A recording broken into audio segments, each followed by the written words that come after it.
I first started when I was 14 years old. Baking or eating cakes was my passion. I always loved cake. I come originally from Germany, and our tradition is to eat cake every Sunday. Like English people have afternoon tea, we have cake and coffee, and the reason is that you sit together, eat cake and gossip and talk and meet. But I always loved the creative side. My parents always ordered a decorated cake from the bakery for my birthday, and I looked forward to it every year. And when I was 14, I made my first decorated cake myself and had very positive feedback. So I never, once you get so much appreciation, you just have to carry on. And every free Sunday I was baking for family and friends.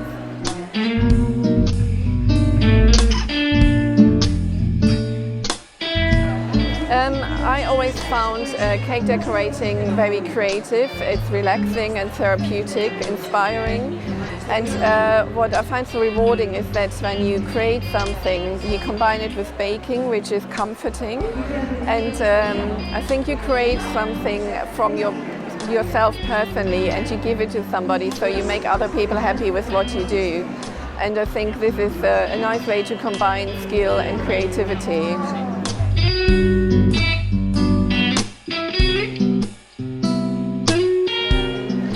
My greatest challenge is when you suddenly become well known for something, you become very busy and popular. It's a great thing, it's very rewarding, but you become a little bit a victim of your own success, because suddenly you don't have time anymore.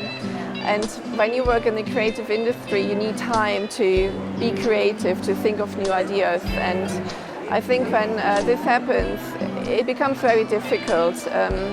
The other thing is you then suddenly rely on other staff helping you and creating cakes to your style and standards. And it takes a very long time to find people who are good and talented, but also then who are willing to work for you for a long period of time, because people most of the time come to learn from you. And quite often, as soon as they've learned enough, or they feel they have learned enough, they want to start their own business. So in a way, you're developing your own competition. So it's very challenging.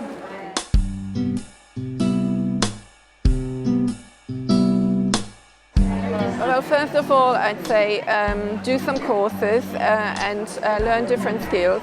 What I find I see in this modern period of cake decorating, I see a lot of modeling and people using molds that are made to be easy and user-friendly, so everybody can do it. But what is getting lost is skill like piping and making sugar flowers, painting, doing things by hand without any tools. So I'd say learn a lot of different skills, find out which one is your favorite, what are you really good at, and use this to develop your own personal style and become known for your style.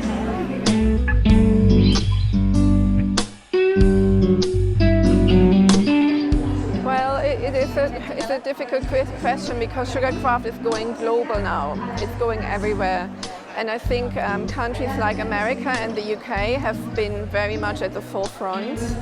And the rest of the countries, like European countries, Russia, Turkey, they are always looking at England and America, or Australia as well. So I think Sugarcraft is becoming very creative because of the mix of the different nations. Wherever Sugarcraft goes, this particular country, let's say like Spain for example, they add their own unique touch to it. So because of all the social media sharing, everybody gets so inspired. There's so many different inspirations. So I think Sugarcraft is becoming very widely spread, very creative, and what's the word? There's a lot of variety out there. But as I just said before, I think people need to maintain the high-end skill, not just the easy, user-friendly technique.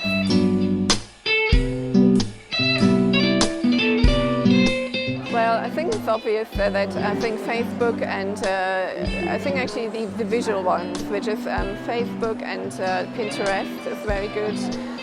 Personally, I have to admit I'm a bit old-fashioned. I'm actually not super clued up about all the social media or media in general, but I find bloggers very good. There are a lot of international blogs which are amazing, but also specialist cake shows like this one today, and exhibitions,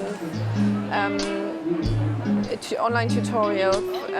There's so much out there now. I think it's just finding the really good ones, and also the ones that work for you in your country. Not every country has the same ingredients and materials, so if I show you something in England, it may not work for you over here.